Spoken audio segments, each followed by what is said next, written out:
Good morning, everyone. Welcome to Self Love Sunday Live. I'm just going to wait a minute just for a few people to join in. And I hope you're all doing well. I hope your Sunday has started off really well. I have had a very chilled morning, kind of washed my hair, had a little time to myself, had a little bit of porridge and warm chai, which was really nice. So today we're going to be joined by Covey. So I think she's just here. So let me just add you in, Covey, to connect.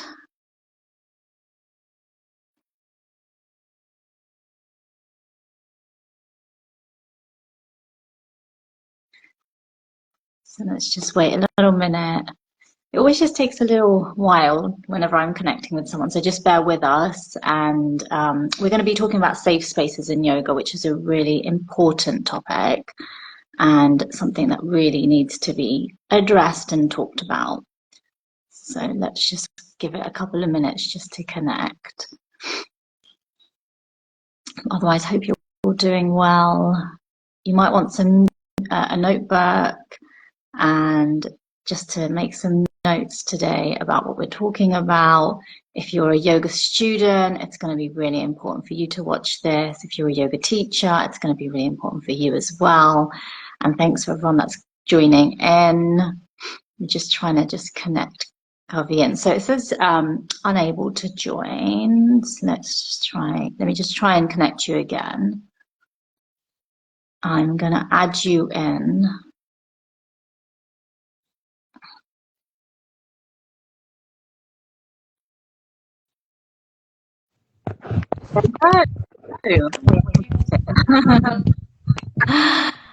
How are you today? Good, thanks. Also washed my hair. I saw that you did too. Yes, I know. So Covey had a workshop yesterday, and Jaina, who is a specialist with hair oil, another Jaina, took us through a hair oil practice, which was really nice. And my hair feels really soft, actually, like after that, right? Yeah. Um, it's really, really soft. And your yoga practice yesterday was really good. So that was the first time I experienced yoga with you. And it was really beautiful. I really, really enjoyed it. Felt very, very relaxed afterwards. So I'm really grateful for that. Yeah, really lovely. So we're here today to talk about safe spaces in yoga. Um, so first of all, do you want to just quickly explain like how long you've been teaching yoga and what yoga means to you? Yeah, sure. Oh, hi, Tim. Hi, Um, Sonia. yeah, I've been teaching for like 4.5 years. And to me, it just feels like the only thing that feels truly right for me to be sharing with this world. Obviously, yoga doesn't just come in the physical practice, as many of you probably know by now. So it's also how I show up in my everyday life, to who I meet, how I show up for myself. Um, and I think I try to, something what you said about the pedestal, try to remove the pedestal and kind of give more of the power to the student as well to make decisions of what feels like a yes in their mind, versus me being the teacher who knows best all the time. So Yeah. changing the dynamic and the hierarchy a little bit, trying to remove that and give the student a bit more authority in their class. Yes, amazing. Yeah, and I think I totally agree with that as well because I feel like when you step onto the yoga mat, you can empower yourself. It's you empowering yourself, first of all, by making the decision to practice yoga. And then the yoga teacher there is just there to facilitate that and to help you feel that sense of power that you have over creating the life that you want. And yoga can really do that, right? It can really change how you feel about your body, how you feel about your life, your well-being, your health, and everything. So it's amazing that you say that. And so a few weeks back, I did a live on safe spaces in yoga where I spoke about my approach to yoga and my approach to how I want to see yoga spaces being practiced, and how I want students to practice in the space, and how I want people to feel a sense of safety. And I say that because I have experienced, unfortunately, unsafe spaces which have left me feeling emotionally disconnected and drained. So I think that has been something for me to now like speak about and talk about, so that other people don't experience the same thing, and so that students do feel a sense of safety on the yoga mat. So I just wanted to ask you, first of all, is like, have you experienced unsafe spaces in yoga, and what has that looked like for you? Yeah, I have. Sorry, a little bit of it lags. Yeah. So I think I caught most of that. But Okay. um, yeah, sorry that you've also experienced like the lack of safety in a class. Yeah. Um, I wanted to talk about it on two different levels. The first one is within myself, which I think that maybe not touched on as much. So that is coming from an insecure perspective within myself, that I'm safe. And it's not necessarily that I feel unsafe with a teacher or something, but it's that I might not feel safe because I'm not listening to myself, to what I actually want to do, and Yeah. pushing myself too much just because Sarah over there is, doing this like crazy posture, and I want to do that too, or I want to keep up. So I think this is not what I do anymore, but before I used to be like that. I used to very much like try to push to keep up. And I also remember being in a class where I just started crying because my body did not look like the ladies in front of me, and I was insecure about that, and I was upset about that. So Yeah. those are insecurities that I had, because I think sometimes these workout spaces, yoga spaces, where you're moving within a group of people, you can start to compare, but it's really important for actually creating a safe space for yourself to listen, hey, what do I need? What feels good for me? And moving in that way, not looking around at what everyone else is doing, following yours, living your truth. So that's one way that I've experienced an unsafe space that I've actually created myself. And did your teacher at the time encourage you to listen to that voice No, within? Yeah. definitely not. Definitely not, Yeah. because I was following an Ashtanga practice, and that practice, for anyone Mm. who know, it is very much the same thing the entire way. You have to keep up. You have to do Yeah. everything in perfect alignment. The way Yeah. I teach Ashtanga is not like that at all. It's very much finding your way to be in it. But yeah, I I've had Ashtanga teachers who have just told me, I didn't ask you to do that. We need to child's pose, or you need to slow it down for myself, or I just needed to do something else like a wheel, just because I felt like that was what I needed before I went into Shavasana. So no, those Yeah. classes So will if teach you, you if that. yeah, so I guess like if there's yoga teachers watching, the key is to always give the student the permission to listen to themselves, right? Yeah, And to listen to their intuition and to move from that place. And I think, I've experienced this too, where the teacher is very, I would say, quite militant and strict, that I follow their instructions. And I think when your body is not ready for it, or open to it, or feeling comfortable in it, it's not okay, right? So I think as a teacher, we have to kind of back off a bit and give permission for the student to take that pose if they want to take it, right? Okay, I think we're just getting a little bit disconnected with Kavi. Oh, she's back again. Okay. So that was the first part of it. What was the second part of your experience of like an unsafe space? yeah. So I would say, although that did definitely link to teachers, that was also my insecurity, creating the safe space, not listening to myself. So that would be a tip that I have for, those of you who practice yoga, to genuinely listen to yourself and kind of switch off from what everyone else is doing, what everyone else needs, listening to your Yeah. truth. And then to go further into the thing about teachers, I've had the teacher who said about not doing something. I've had experiences of a teacher just pushing the girls way too far, touching inappropriately, and just sexualizing the body, and that is not how yoga should be. Yeah.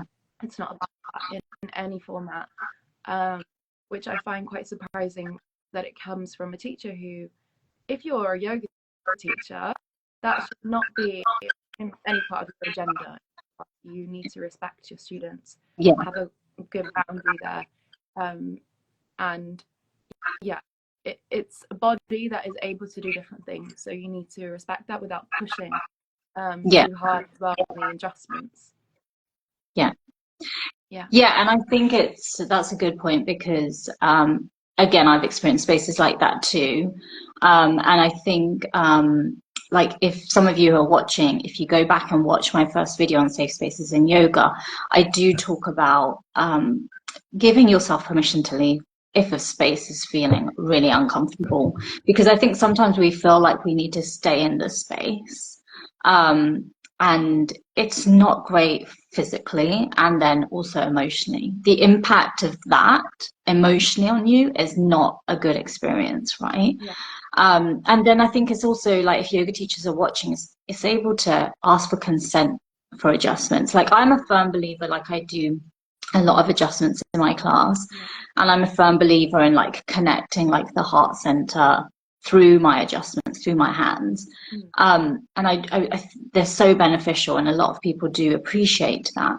But there are people who do not appreciate that, and it's also the use of the hands and how to use the hands. So during a yoga teacher training, they should teach you how to use your hands on somebody's body, which part of the hands to use, and how to actually adjust and where to adjust, especially if it's like a male teacher adjusting a female or the other way around. And where to touch and where not to touch, basically, which should be common sense as well. But yeah, I definitely think that. And I think if anyone is watching and they've been in an uncomfortable position like that, then I give you full permission to just leave, and you will find another yoga space out there which is going to hold you safely, and you can move on and find a different space, a different community if that's what you're looking for. Because I think I felt like I've been in spaces where the teacher's been doing things and it wasn't really adjustments. I think physically it was fine. It was more on the emotional level, what was happening and what he was saying and comparing and that kind of thing. And it was just like I stayed in the space just because I just thought, this is how I need to learn. This teacher's really good. Not sure if I'll get that same experience somewhere else in terms of the learning side of things.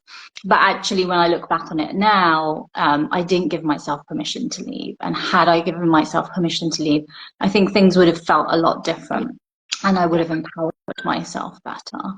And instead, I had to uncover and unlayer all the things that had happened, and just to understand that it was not me, and that the teacher has their own journey and their own experiences, and they do things in the way that they do.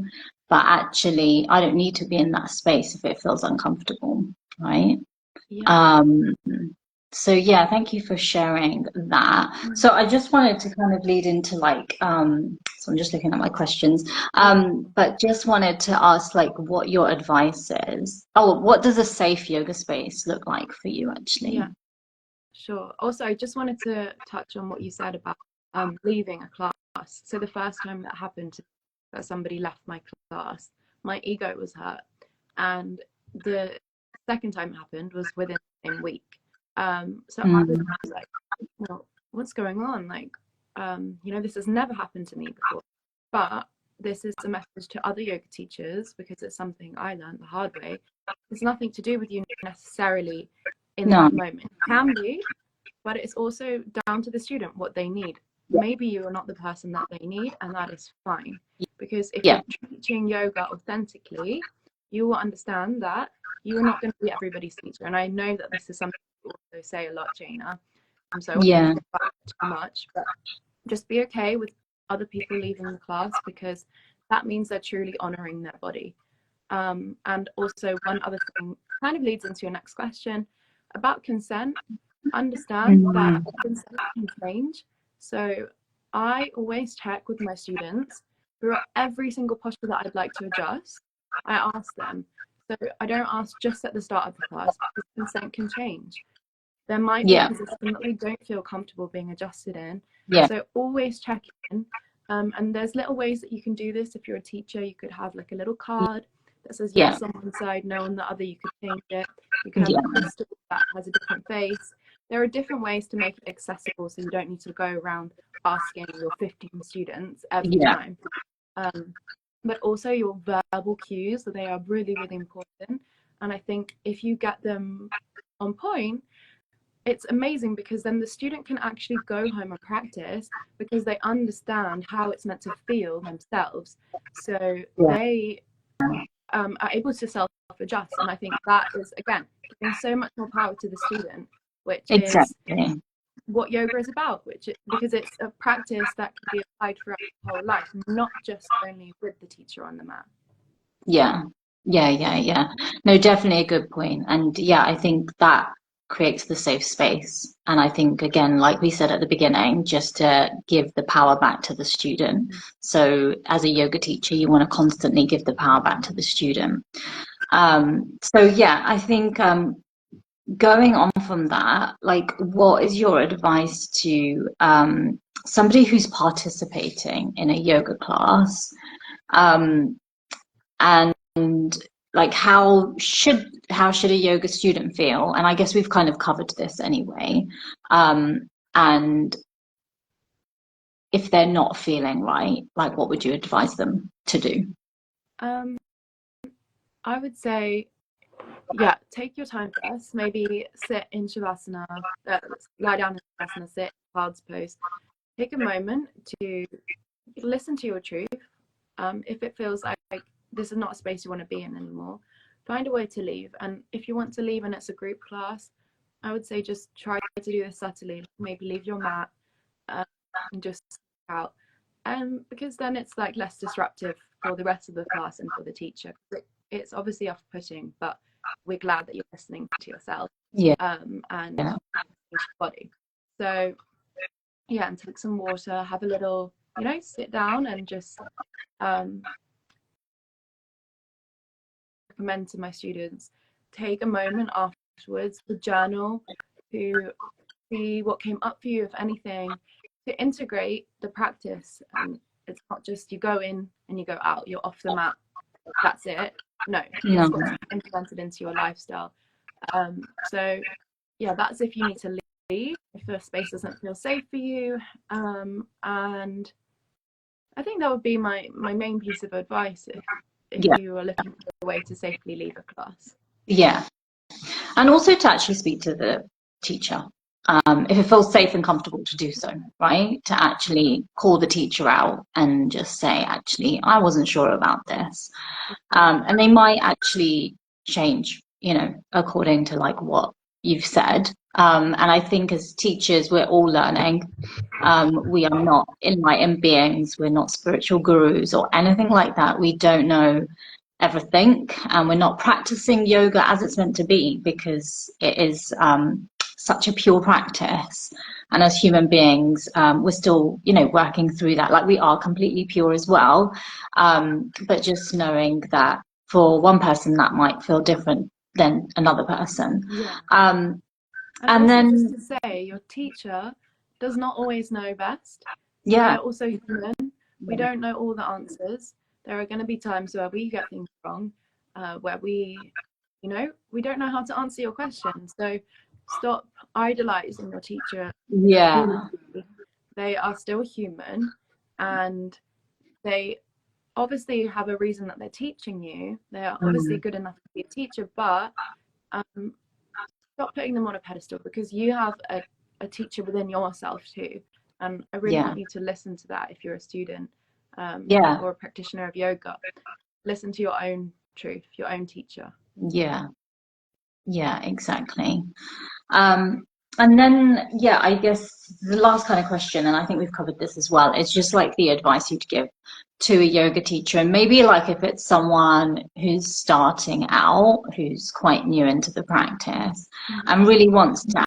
Hi everyone, I'm really sorry. I think my last live got disconnected with Covey, so I'm just going live here again. I feel like this is a really good topic, and it's really interesting, and I think it's really good to speak about it. So do you want to summarize anything else as we finish up here? Yeah. Okay, so let's do a summary. So, Yeah. one, if you're a teacher, have ways to adjust appropriately. So that means asking for consent every time that you touch a student. Before that, seeing if you can verbally adjust. Um, Also, before the whole class starts, checking in with students, how they're feeling, see if it's appropriate to enter somebody's energy space. I think that energy is so strong, you don't always need to enter somebody's space. So just be aware of that. And also understand that other people need something different at all times. So Mm. don't always think that you know as a teacher, because we are always going to be students ourselves. So allow yourself to fail, allow yourself to learn, allow yourself to be wrong. Um, if you're a student, I would say understand that it's safe, it's okay for you to not do what the teacher is telling you to do. You can rest whenever you need, and you can also leave the class whenever you need. And like you said, Jaina, you can call out a teacher if there's something you don't agree with or you'd like to be different. Yeah. Um, and then just to summarize, a safe space is something that your body and your nervous system feels good to be in. You're not on high alert. You're not waiting for the class to end because it really doesn't feel good for you. You feel really, really calm to be there, and you leave feeling good as well. It's not Yeah. you're not meant to leave feeling worse. Um, Yeah. of course, some things can come up for you, but overall, your sense of safety is like, that Maslow's hierarchy of needs. It's like the primary Yeah. need. So safety is Yeah. key.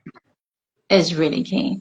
And I think, like you were saying as well, I think it's like what we were saying before is not to put your teacher on a pedestal. Yeah. And to also, like, if you've ever been into a space and you felt less than, or, there is that hierarchy and you felt invaluable, like unvalued, like not valued, sorry, in Mm-hmm. that space, then again, like it's not okay to stay in that space.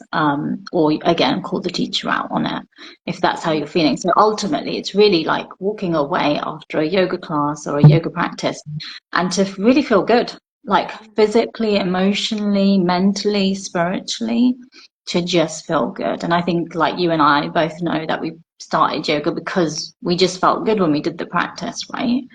Um, so yeah, it was really good to speak to you today about it. It's such a shame we lost the footage from the last one.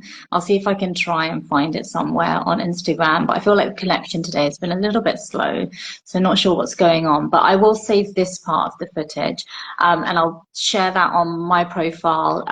Cover, you can add it to your profile if you want as well. I'll also put it up onto my YouTube channel, and then hopefully, Kavi, we can try and do this again and talk about it again and record it so that it is there for people to refer to. But otherwise, it's been really good to speak to you. Is there any final thoughts you wanted to share? No, I just want to thank you for making this space to talk about it, because it's really important. And I think that sometimes yoga teachers, they don't want to hear that they're doing something wrong. Yeah, I know it's hurt me before when I've received some, feedback that's more critical. But it's really yeah, important to keep learning and keep trying to serve in the kindest and best way possible. And of course, it's safe. yeah, So yeah, thank you for making this important to talk about, because it is. yeah. Yeah, thank you. Yeah, I really do want to speak about it more and just shine a light on yoga in all its glory as well. So, yeah, thank you so much. Just thank you for everyone that has been joining in. It's been really nice to see so many people joining in. I hope you all have a really good Sunday. I'll be back live again next Sunday at 9 a.m. But otherwise, thanks, Kavi, so much, and I'll speak to you soon. Yes, thanks Take care. so much, Bye.